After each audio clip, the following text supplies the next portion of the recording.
look at the two trees over there on the left. They're essentially the tree of dot and the tree of life, and you see that that nine-chambered wisdom that we spoke about on the tree on the left is above Keter, meaning that when dot is present, we've got a barrier in front of those primordial qualities. We have to see them through the filter of our own reified conception of them, which is exactly what you just said. Ultimately, the goal is not only to allow the supernal influx, the shefa, to come down into us, but to occupy the exact position where dot once stood. And we see in the tree on the right how the nine-chambered wisdom enters into Tiferet, where the outpouring actually occurs once the middle pillar goes up a notch. And that's a really important distinction because that's direct application of that nine-chambered wisdom. So, and on the other side of this diagram, I don't think we have time to go into this right now, but I have some diagrams that discuss and express what happens to a klipa shell once that's actually taken root in the mind of a practitioner and in contemplation, that this is how the klipa shell itself opens up, even as it's being asserted as pure appearance. And this gets into a discussion of what I call palindromic resonance, where the uncontainable and the seemingly contained resonate together. Mm. And it's through that palindromic resonance that the entire field of ether changes its meaning and its character. And that's what happens in practice. That's what happens when you get good at practice, I should say. Mm. Yeah, and there's something here reminiscent too of, to be sort of like novice about it. I mean, there's something, and I think we might have mentioned it earlier, but there's something like that reminds me of the Ouroboros here, right? And it being it. I mean, I have it tattooed on my body, but it usually encloses. Here I have the decad, which is the Pythagorean symbol for creation. It usually is right. I guess in something as well known as the Chrysopoeia of Cleopatra, we get that famous depiction of the Ouroboros, and in the vacant space there inside the circle, it says En Topan, the all is one, and that's there's something very interesting about the serpent that has to devour its tail to continue to live. Yeah, the thing that people don't generally talk about, everybody talks about the serpent swallowing its own tail, but what people generally don't talk about is the fact that as it's consuming itself and disappearing, it is giving birth to itself anew. Exactly. And because it can't swallow itself, it would disappear. But it has to keep swallowing itself in order to keep going somewhere. That's right. So it has to be perpetual rebirth. Mm-hmm. And perpetual dissolution. The fountain of wisdom as a term for this, the fountain of wisdom calls it standing in dissolving. As it's dissolving and passing away, it's asserting a presence that's being reborn. Mm-hmm. So the simultaneity of that defies linear calculation. Right. And this is the essence of how the mind cuts through causal chains, causal associative chains, is through that spontaneous simultaneity. Mm. And you find that in the perceptual field. It's right there. So let's go to the next image. Okay, this is really what I wanted. I mean, this is something I really want to talk to you about. Mm-hmm. I have a system of inner organ configurations that express how the ether is processed on a subtle perceptual level.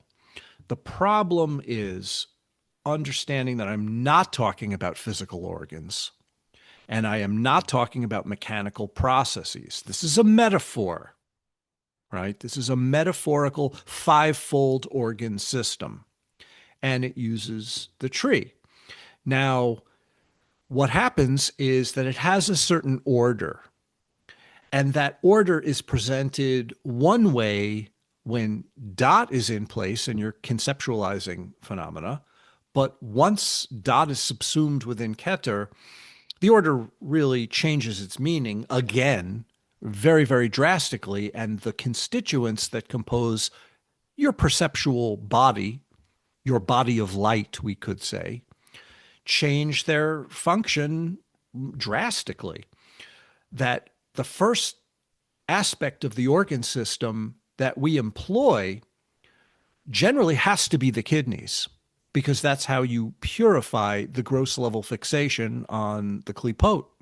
And you draw from that encounter the sparks of the instances of perception that we spoke about, which are the points that inhabit the field in which we immerse. Now, keep in mind, when I'm starting with the kidneys, I'm only talking about gross level purification, because ultimately we don't start with the kidneys. Ultimately, in contemplation, we start with what I call the intestines. The intestines have to do with absorption. And if gross level purification is not needed, we can absorb directly from appearances without any need to disrupt anything or change anything. It's only when we're encountering the field of our own habits that the kidneys have to come first. So the intestines really are part of something that comes after purification, or I should say the initial purification takes place. What happens is that once enough purification through the kidneys and absorption through intestines actually allows us to immerse in the field, is that we start breathing it with the lungs. Now, keep in mind that the two kidneys we have two of them, a right and a left. That's Hod and Netzach. The aspects of the lungs are also twofold, and that's Chesed and Gevurah. What happens once we break through purification and start absorbing the nutrient, the essential nutrient of the perceptual field, is what I call etheric breathing. And etheric breathing is literally what it says. It is what draws into circulation the ethers so that they can be utilized by the cardiac process, the heart. So we have intestines, kidneys, lungs, and heart. The only thing that's left over is the brain. Now, obviously, the brain is functioning in one way when you're conceptualizing with dot, and an entirely different way in a non-conceptual register when dot is not present. So the brain shifts drastically. Now, remember what happens between the two trees. The middle pillar shifts registers. So the lungs and the kidneys remain constant, but everything between them, the intestines and the heart and the brain, shift up and down dependent on how deeply we get into that non-conceptual register, which is the tree on the right. Now think about the position of Yesod in the tree without dot. It's in the center of a circle, right? Like if you look at the tree without dot, Malkut is no longer dangling out the bottom. So starting from the top, you get Tiferet, Chesed and Gevurah, Hod and Netzach, and Malkut, and right in the middle of it all is Yesod, where that conglomerating, mixing aspect is busy. Well, Yesod actually becomes the heart of the psychoetheric process. And this gets so complex that it's beyond what we have time for right now. But there is a very deep study in the fivefold organ system which talks about how the self-purification of perception attributes meaning to its phenomena. I'm not even going to touch the aspect of the fivefold purity expression that's on the rest of this diagram, because that would take us far afield. But I definitely wanted to mention to you the fivefold organ system, which is a functional aspect of what you might call the body of light. Yeah. And there is something similar in Taoist internal alchemy. Yes, there certainly is. Yeah. And as a matter of fact, this fivefold etheric organ system correspondence is a big part of, I should say, it plays into the elemental theory um, and meridian theory, which comprise traditional Chinese medicine. Well, you know where I put this together from. It's from my exposure to Tantra. Yes. Yeah. So, Yeah. although this is not an expression of Tantra, and these are not tantric attributes or symbols, hmm the meanings that I learned from that system is what I superimposed on the tree. And Yeah, I mean, I'm going to experiment with this on my own. Probably come back to you with some, to see what happens, because this is something that is of high, high value and high, high interest to me. And I understand you're not talking about the actual physical organs, and that's two, right. and in Taoist internal alchemy, they're not really talking about. If anything, they're talking about a similarity of process which the organs express, which is exactly what you're talking about, Yeah, I've purification. had this conversation with Craig Williams, who Mm, knows that system a lot, and it's very interesting to compare the two. I've written extensively about it. I have a lot of books about this, mm, and there's a lot more. yeah. I mean, I just wanted to bring it up. Yeah, it's beautiful. It's awesome. Yeah. So go to the next image. Okay. You might not be able to see everything because it gets really small, but what this does is it takes that fivefold organ system into the area that starts to amalgamate what I mentioned before in the Aspiclaria, the philosopher's stone, that the philosopher's stone enters into that right hand tree in a way that creates a conglomeration of Tiferet and Yesod together. That Tiferet and Yesod amalgamate at that point when the crystallization that is the result of the five organ system starts to distill, alchemically distill that quintessence from the elemental interactions and bring it into a level of harmonious clarity where all the organs are working together and it crystallizes. It crystallizes through the aspect of Tiferet and Yesod ultimately amalgamating into um, a single vision, we could say. And that is definitely something we don't have enough time to talk about today because that gets very complex. But it's in a bunch of my books and whatnot. Mhm. I think in order to understand it, one of the greatest aids to understanding what I do with the five organ system is this sense of purity that is expressed in the 13th century Iyun literature, Mm, where you have expressions of purity that correspond with the Sphirot in all the levels the Hazchazit, the throne of light, the Arafal, the Hashmal, and the marvelous light. Now, mhm. these are terms from a system that doesn't use the Sphirot.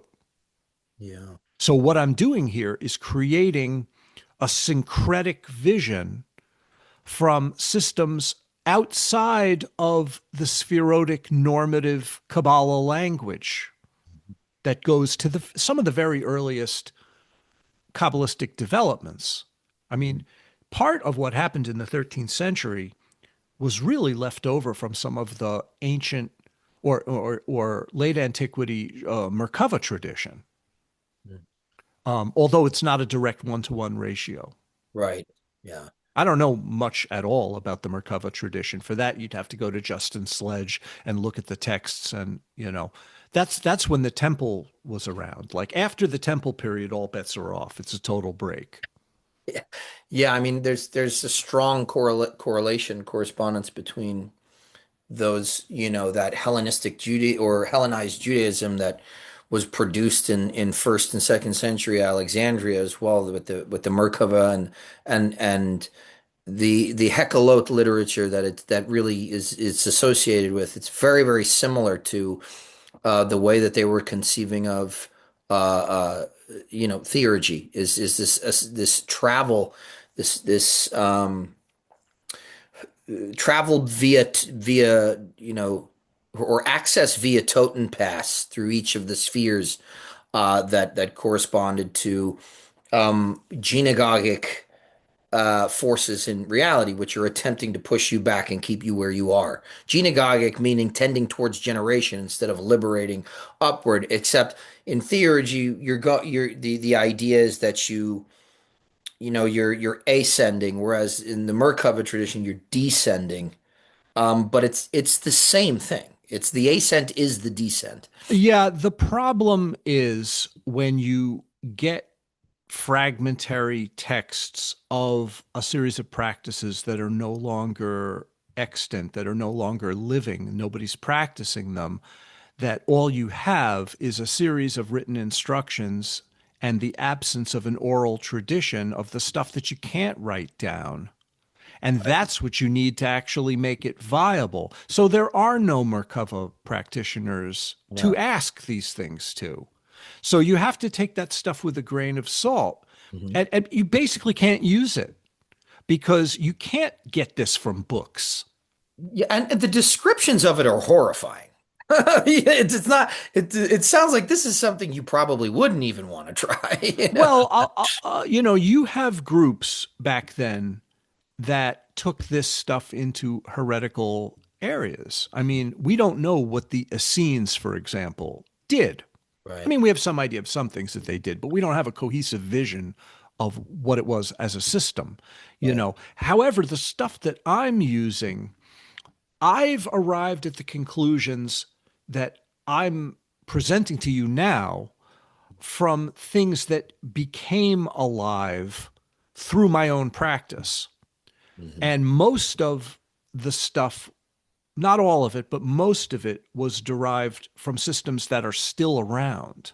Like, for example, the system of Hasidus, which is a devotional adaptation of Kabbalah. Hasidic Kabbalah is devotional Kabbalah. Without the aspect of devotion, it's very, very technical and rather dry. What the Hasidim did is they set it on fire. Most people think of the Hasidim in a way that, I mean, let's face it, it's not going to be applicable to occultists at all. And occultists will meet Hasidim and they'll say, "These are the guys? These, are you sure?" Yeah. Well, and to that, on that tack, so obviously you understand this stuff, but for anybody listening, I mean, theurgy too was considered devotional philosophy. Like if you read what Iamblichus and Proclus have to say about it, it's extremely devotional, and that can be kind of off-putting, I think, to people who are all about cultivating the will to get what I want through magic. It's like it's not the same thing. You're not heading in the same direction. Well, I think if you're cultivating the will to get what you want, you're heading right for a fantasy. And that fantasy will swallow you up. I'm not even saying that it won't be effective. Maybe it will, maybe it won't. Who cares? The end result is that you'll get what you want within your fantasy. So what? Maybe it works, maybe it doesn't. Not for me to say. Long, But long dramatic pause here so that the listeners can just absorb that. which part? Yeah, you may get what you want, but it's what you want in your fantasy. And remember what we talked about earlier about how much we're investing, how much we invest in the illusion. Well, what's the point of doing any of this stuff? What's it all about? What's the reason why you're doing what you're doing? If it's not super evident at all phases of the process, then you're lost. If you ever have to wonder why you're doing what you're doing and remind yourself, there's a problem. Yeah, yeah, It should all be an expression of a central impulse that is a trajectory that is whole and complete in and of itself. It's self-evident, really, a self-evident truth, as Abraham Lincoln would say. Yeah. You know, if it isn't, if you have to grapple with your intention past a certain point, I mean, it's one thing to let it fade and then, the ego takes over. Yeah. But if you really don't know Yeah. why you're doing what you're doing, you probably shouldn't be doing it. Yeah. And I think that the some of it can escape us at first, but there's a core there. There's a core there that I think we move closer towards. I think it can evolve and develop, but that requires us to move away from what I would consider an adolescence, an adolescent phase in this stuff, which is fun and comforting and can be exciting, and it can be a really good way for you to distinguish yourself from the quote unquote normies, And meet and women. yeah, yeah, oh God. And but at the end of the day, that you've got to move past that because I am somewhat of a believer that like there's a part of us that knows all of this, that understands everything that we've been talking about, not necessarily the little particulars that you've discovered and presented via your cartography, but I think the overarching theme of that unity, I think that we understand that and we move towards it.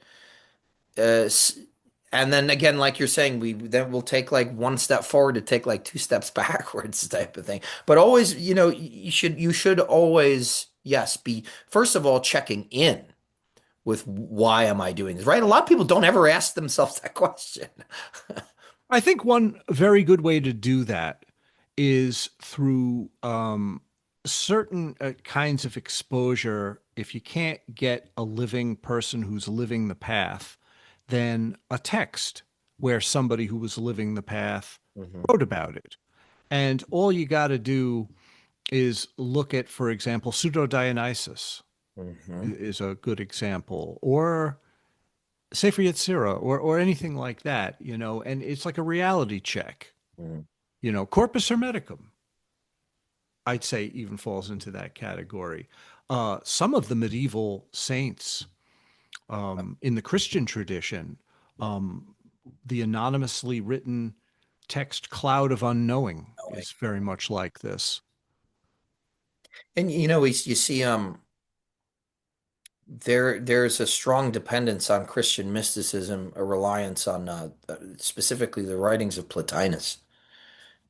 Some scholars, granted, scholars of Plotinus, not scholars of Christianity per se, but some of them have kind of pointed out, and I think justly so, you can't have Christian mysticism without if Plotinus isn't writing about it, writing about what mysticism is, this contemplative exercises that he does.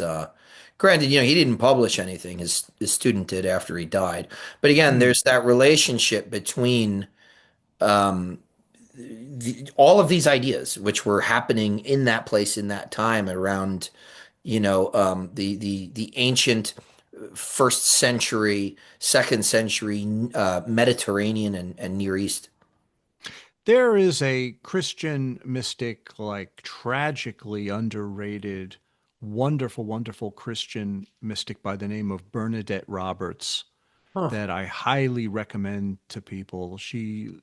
I think she died within the past couple of years. She was an ex-nun who I believe was thrown out of her order for stating the obvious, Mhm. and she got into a lot of trouble canonically with being a Catholic and had to branch out and do her thing. And basically, what she was pointing out is something that would seem obvious to you or I, but is a huge theological problem, which is the historical assertion of Christ is irrelevant to the path in which the awakening principle, the principle of the Messiah, is every practitioner awakening to the nature of their own divinity.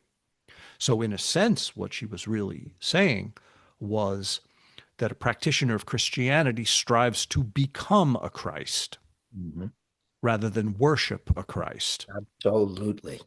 Yeah. Yes. Well, that's a pretty, I mean, that could get you killed at certain points in history for saying it. And it very well may again. And You it know, very well may again, but it doesn't make it any less true. yeah. And this is the same in the Jewish sense, because if you're waiting on the Moshiach, if you're waiting on the Messiah to make everything okay, you're going to be waiting a long time because you're looking in the wrong place. I mean, the Moshiach, the redeeming messianic principle, the principle of tikkun, the principle of redemption is inherent in your own mind. It's not a dude. It will never be. That's great. It's not a dude. We got, you know what? We got to make for these continuing series we do. We'll make some merch. I'll make some hats that say it's not a dude on it. Yeah. Yeah. That would be a great hat. I'm not going to wear it personally, but I'd like it if someone else would. Yeah. It's like, no. I'm not saying I'm not a dude. I'm saying... Yeah. The thing about Moshiach, the Messiah principle, is that it does have, even in the ancient world, a cultural, political relevance to the redemption of what happened with the Second Temple being destroyed by the Romans. Mm-hmm. And the idea that one day the South will rise again, Robert E. Lee, the Confederate flag, we'll get it together and we're going to get back on the horse and kick everybody's ass. That's the political, cultural aspect. And if you're clinging to that, that has absolutely no mystical value whatsoever. Mm-hmm. That is so totally irrelevant to anything that I said here today, that you're in some weirdo Jewish ghettoized corner of the subject that I have no relation to at all and have nothing to say about other than I think it's stupid. But if you address Moshiach as the awakening principle of your own mind, that bridges the gap between Judaism and Christianity. Yes, absolutely.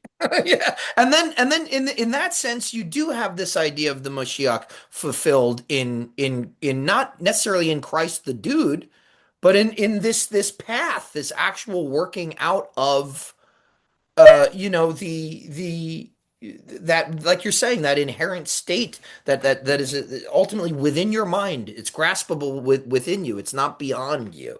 That's true. And that was what Bernadette Roberts said that got her kicked out of, I think she was a Carmelite nun.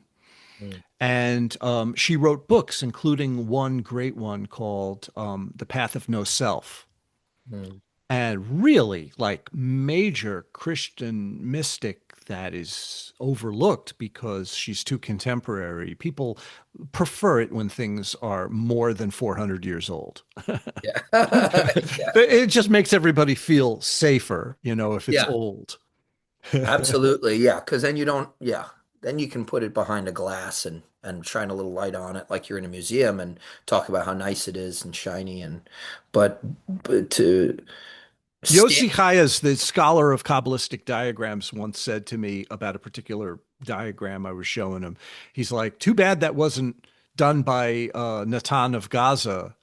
500 years ago, because everyone would love it. If it was done by you now, fuck it, just ignore it completely. That's great. Yeah, well, I mean, I like it. I love your art, or your work, your practice that you put into visual format. I love it. Well, the thing about esoteric cartography is that you can't consider it like a trail of breadcrumbs that people are going to follow.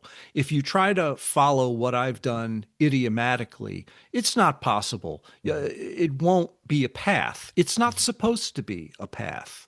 It's not like Buddhism, where there's a path beyond suffering and all you got to do is follow the path and you won't suffer anymore. I'm not making any kind of claims about the efficacy of it or even the meaning of it. People will take this work and use it for whatever they want. And I have no control over that process whatsoever. I leave it for people to use. I intend on it being misinterpreted. Mm-hmm. It's done with misinterpretation in mind. If you want to read my books, maybe you'll understand what I did with it, but that's just me. Mhm. Ultimately the work has to live a life. It has to go out into the world. When I'm finished with it, you can have it. It's not a trail of breadcrumbs. Mm. It's not a coherent path. And that rubs people differently depending on where they're at. People want a system Yeah, yeah, yeah, with a promise at the end. yeah. This Yeah, is not that. it's I was a personal trainer when I was much younger in my early 20s, and I feel very similar being like an administrator in the Golden Dawn now, where people come and they're literally begging you to just show me what to do because and because I want this result that I have preconceived in my head. And so you say, okay, well, look, I can't push the weight for you, but I can teach you what exercises to do. I can show, and in the Golden Dawn case of the Golden Dawn, I can teach you the system. And then like, you get about like two-thirds of the people that are just like, yeah, I'm not doing that. Like, I want the magic bullet. Can you just, is there an easier way?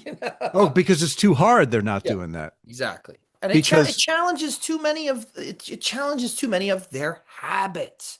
Like you've been saying, it challenges and it threatens too many of their habits.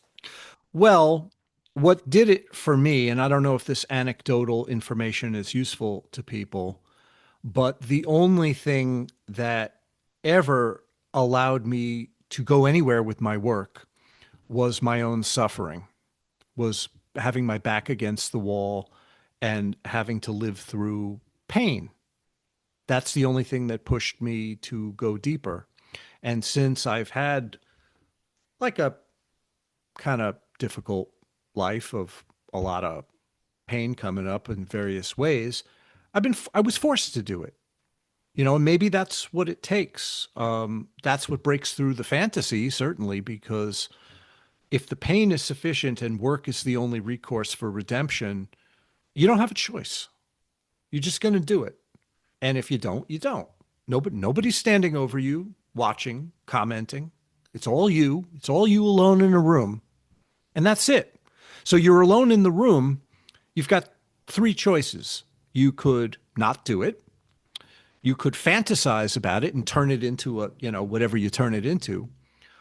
Or you could connect with your actual existential state, which, if you really look at it, it's distracted, it's chaotic, it's headed for death and the loss of everything you love. And you better, if you're going to acknowledge that, you better find some way to reconcile it because you're in the burning building, the flames are coming in, and you're going to lose everything. If that doesn't make you want to practice, I don't know what to tell you because the stakes couldn't possibly be higher.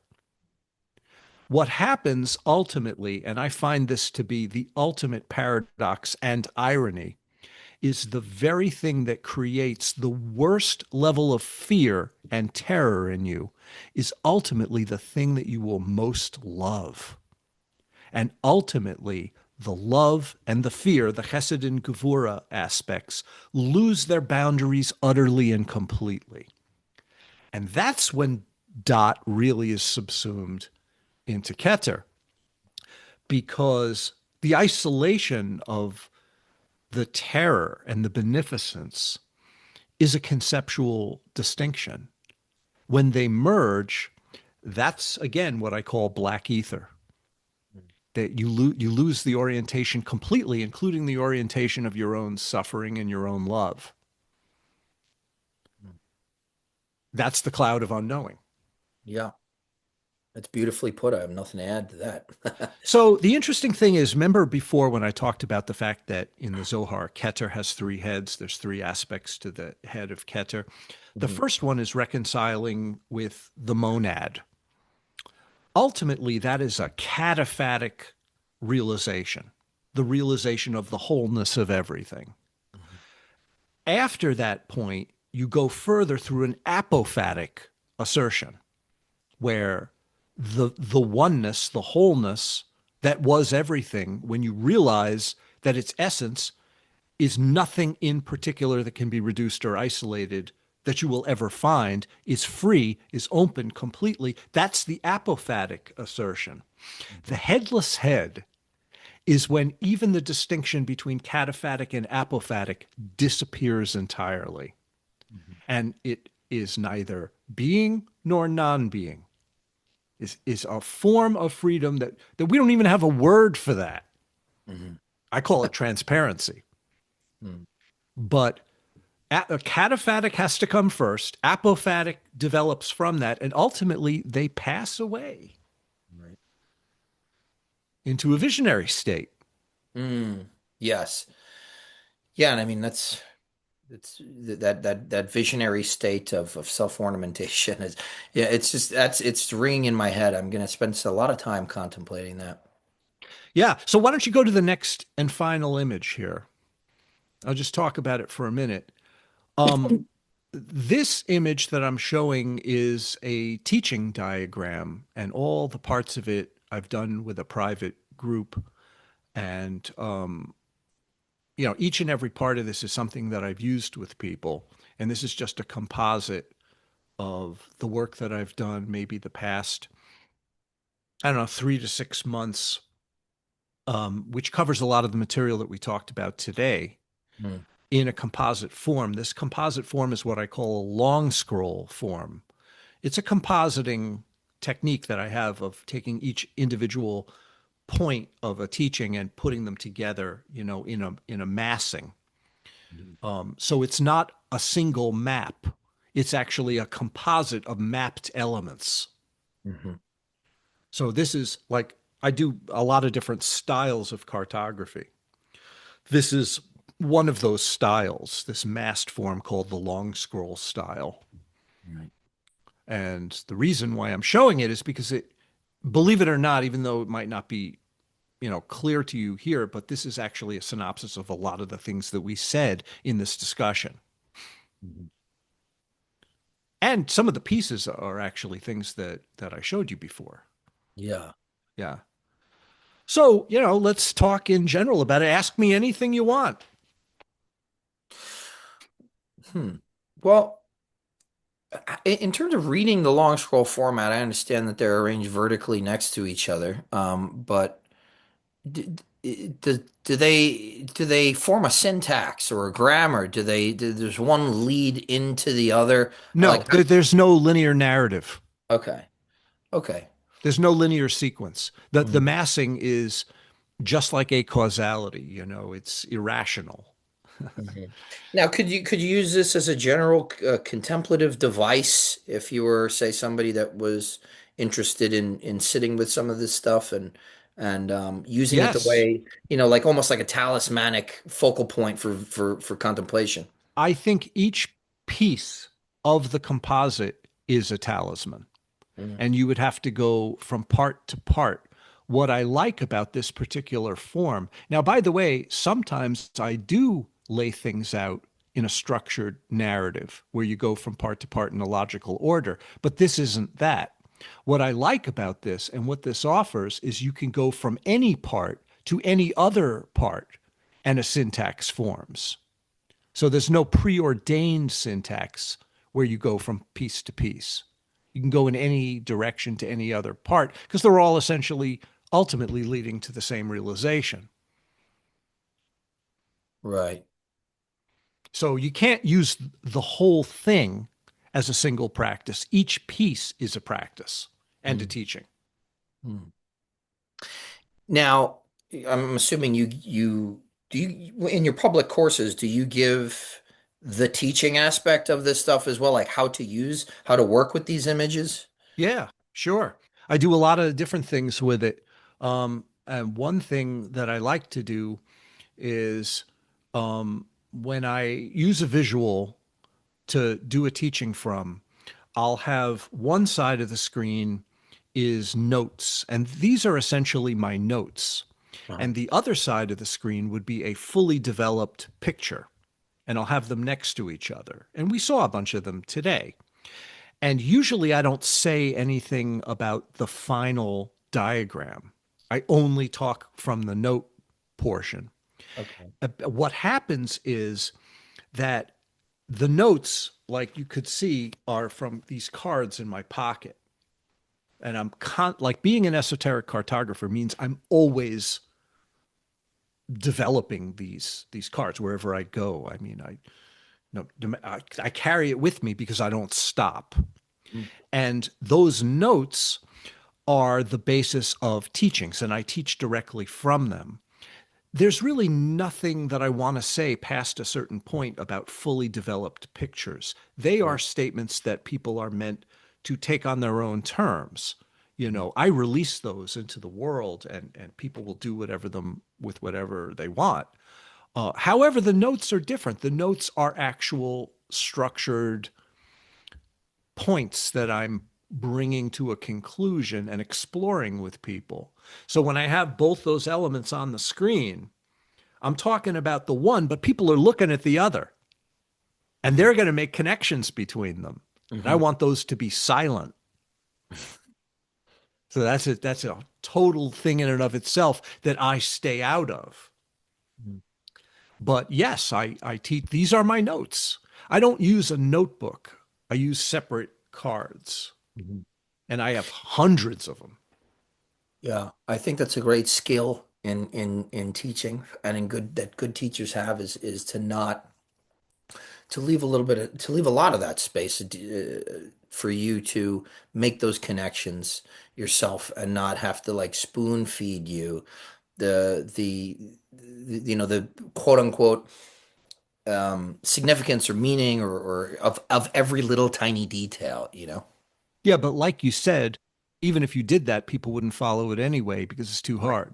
Right, right. Yeah, exactly. And to some capacity, it's like, yeah, okay, you're exercising your own what we call ingenium in the Golden Dawn tradition. That doesn't mean like, oh, I'm a genius, but you're using the indwelling capacity that you have for moving towards and grasping towards the spiritual or the divine. You're using that and strengthening hopefully that connection.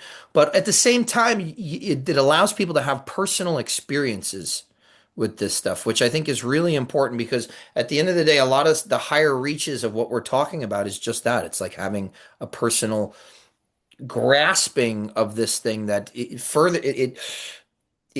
a motion towards that subject and object dissolution, right? Because I mean, in a lot of senses, you've got to crawl before you can walk.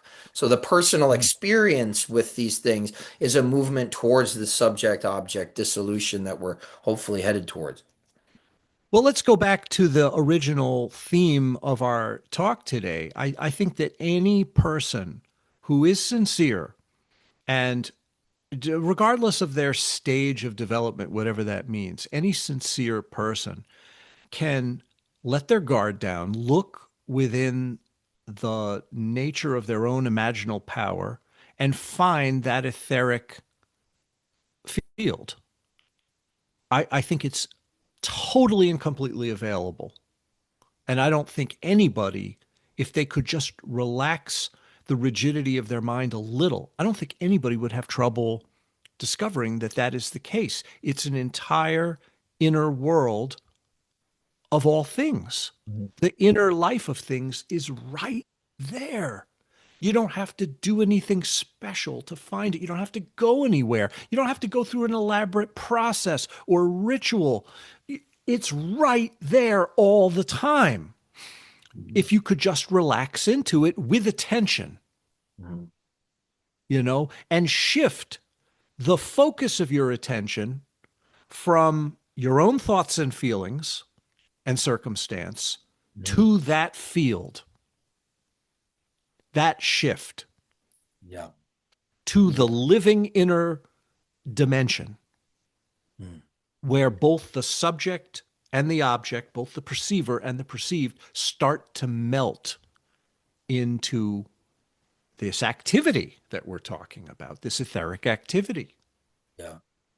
That is a tremendous way to understand, particularly somebody like Iamblichus, because he could be considering you could be, when you talk about these deities, it did not mean the same thing to them as that word means to us.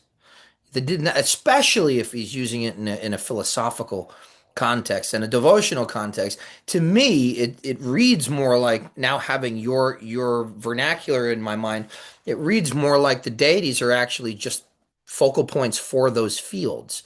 And And embodiments of them. exactly. And then moving into that devotional practice is moving towards them. But at the same time, what's the goal? The goal is enosis, union, which is that dissolution of subject and object. That's the goal, is of moving towards the field, and then having that union with it. Now, we were talking on the phone a couple of days ago, and I brought something up to you that I haven't brought up yet, and I think it might be interesting, even though you're probably going to be repeating yourself. I think it'll be new for people who have heard it, or who are listening to this. Iamblichus talks about the what we would probably consider the etheric vehicle. He would call it the luminous vehicle, or the luminous body. He says that is actually the interface between us and the divine, or those fields, and that it is the purification, a la what we were talking about before in terms of purification, is the purification of oneself that enables this field, or this etheric luminosity, to more accurately, or more firmly, more thoroughly grasp us and interact with us through the imaginal. So you mentioned that word, the imaginal, and what Iamblichus talks about, particularly in a work called, I think it's De Anima, on the soul. He talks about how after the purification of that vehicle, of our personal store of ether, it takes place, that the fantastikon, which means the imaginal, is able to be grasped and moved by the divine. So then it doesn't just become this thing of like fantasy and creation. It becomes more of an organ of perception, of Mm-hmm. reception of the divine. And I think I had asked you, you know, how does that jive with your definition of the ether? And you said it includes that, but it's way more expansive. That's just one level. All right, well, let's go into the body of light, if you want to use that term, the five organ system as a vehicle to immerse, Hmm. right? I think that what you're saying, and what I would like to say, comes down to a simple precept that people should really think about. This organ system vehicle that immerses in the ethers, it's not you, but at the same time, it's not other than you.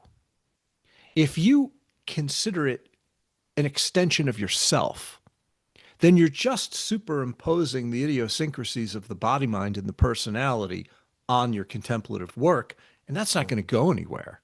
Mm. If you're really going to release that into a mode of exploration that is aware and doesn't fall into it like a stuporous state, there has to be the brightness of consciousness. It has to be awake, and you have to direct attention, the trajectory of attention. But it ain't you. So the question is, how do you let the gross level self-identification slip away while retaining the brilliance of the trajectory of mind that can be focused on the work at the Mm. same time? And how does one fall away and the other get stronger? Well, that's what the purification does. Right. It ain't you. Yeah. You are not you. Yeah. And when this becomes evident, that the mind, in the sense of deep exploration, is not the byproduct of self-identification. When that becomes apparent, it comes and it goes really fast, like a bolt of lightning, Mhm. right? Because then you go right back to the habits, you start conceptualizing about it. But in the instances where it spontaneously overpowers the magnetism of the self-contraction, in those instances, It literally is like falling, because you lose the foothold that you've had your entire life, Mhm. and you are cast into the black ether. It's black because you don't know where you are or what you're doing in that instance. But it's etheric and bright ether at the same time. It's bright and dark at the same time. And in that instance, which is the first instance of the mind's assertion before it starts thinking, you could always intersect that. If you can catch the mind before it starts conceptualizing about itself or anything else, or how it feels or whatever. In other words, it cannot be an experience, but it's not other than an experience. It's the prime ingredient that makes experiences. It's awake and alive and lucid and clear, but it's not a self-identified experience. It can't be. So when people talk about their spiritual experiences, that's an oxymoron. Mm. It Yeah, can't be that. it's in there is a difficulty that you see throughout, which is I think why many of the earlier teachers, that's mean earlier than right now, they kind of they rejected trying to speak directly about those quote unquote non-experiences, um, because that state I think that is achieved when that is accomplished, whatever it is, these non-experiences, these, I don't know, momentary transcendence of the boundaries and things like this. They it is difficult to discuss what happens, and how phenomenologically it's processed, right? Because to me it can be existentially jarring, obviously, which is what you're talking about. And but the key is to then take that and have students that are coming through that system, or aspirants that aspire to this kind of work. And yeah, I think the best that you can do is kind of every time they reach for the, uh, egotistical, or let's say the grasping for this stuff in wrong view, like you're pointing towards, you kind of have to like tap their hand, like, no, no, it's not you, it's not about you, it's not about making you different, it's not about making you special, it's not about you finding a tribe. It's what this work ultimately is leading towards is exactly that, is um I mean, would you agree that there is a momentary annihilation of the self that takes place? Well, there's two things that happen. One involves motion and change, Mhm, and experience always changes, right? mhm, Experience is in motion. The ruach, the winds of the ruach are moving. That's why they're winds, right? So if you're having an experience, it's characterized by qualities of motion mhm, and qualities of changing motion, transforming motion, where everything becomes another version of itself as it progresses and goes on and on and on. mhm, That changeable motion, which is experiential, is always conditioned by dot and the habits of the body mind. mhm, The breakthrough point is when awareness abides in a state of recognition of its own motionlessness. mhm, And that motionlessness can't change, can't move, or express particular qualities at all. mhm, It's the what is called in Kabbalah the chashmal, the silent speaking, mhm, right? It's silence communicating its own nature. So the way to determine whether that hurdle has been crossed and whether that realization, which is really on the level of Keter, whether that has been realized is once you have a so-called spiritual experience, you could ask yourself, did it come and go? Did it mhm, change? mhm, Was it moving?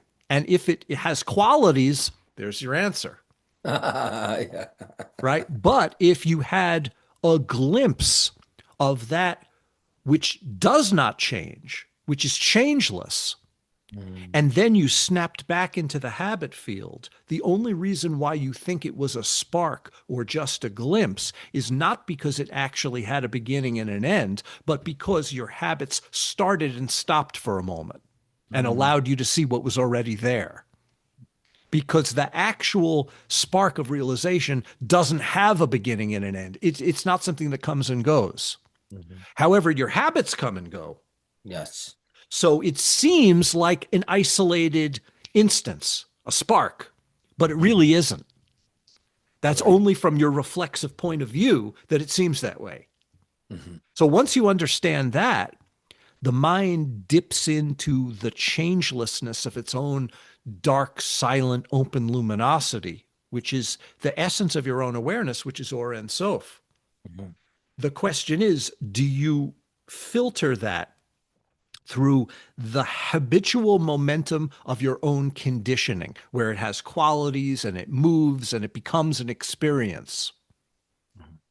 So, what we're talking about here is the transcendence of experience, but it must be experienced. And this is a term in Kabbalah that they call mati velo mati, reaching yet not reaching. Mm. In other words, it's not a result of you trying to do anything. If you try, it won't happen. Mhm. You have to relax into a state where it arises spontaneously without trying. However, if you're not trying, you could also fall into a stupor, and that won't work because then you become just sort of like asleep. Mhm. So it has to be bright but dark at the same time, trying but not trying at the same time, Mhm. and that's mysticism. And it matches, right, to go full circle. It matches the description of the fountain of wisdom, talking about how the primordial ether is a fountain obscured by two currents. The experience has to somehow, or the non-experience, whatever it is, the experience that must, or the non-experience that must be experienced, it has to combine those opposites that define and regulate the habit field. Yeah, that's when the aspects I mentioned earlier, the tohu and the bohu, which are essentially chokmah and bina, when they become in complete union with each other, when they're glimpsed as absolutely the same, dark luminosity and luminous darkness. Yeah. If they're not, then they become opposites. They become a separate father and mother, which can only give birth to a separate seeming ruach, which you think is you. Mm. In the Neoplatonic and Neo-Pythagorean, really, systems, they deal exactly with that, and what they call peras and aperon, which literally means limit and unlimited. The thing about the limited is that it's always changing, Mhm. right? That's your experience right there. That's what experience does. It comes and goes. It's this way, it's that way. You fixate on its parts and the sensations of those parts, and you identify with them. That's what defines a human being. Yes. That's what makes you an individual, right? The goal is not to lose your individual display. Nobody's suggesting that you become like, pure white oatmeal on a white plate with no qualities whatsoever. Nobody's suggesting that at all. The quality that happens as a result of making this breakthrough allows that completely mind blowing, intangible, vital, lucid essentiality to shine through the individual qualities as they arise without attaching to them or identifying with them. Mhm. Mhm. Remember, I said before, that's the difference between two styles of non duality, one which is decisively monistic, and the other which is free of both duality and non duality.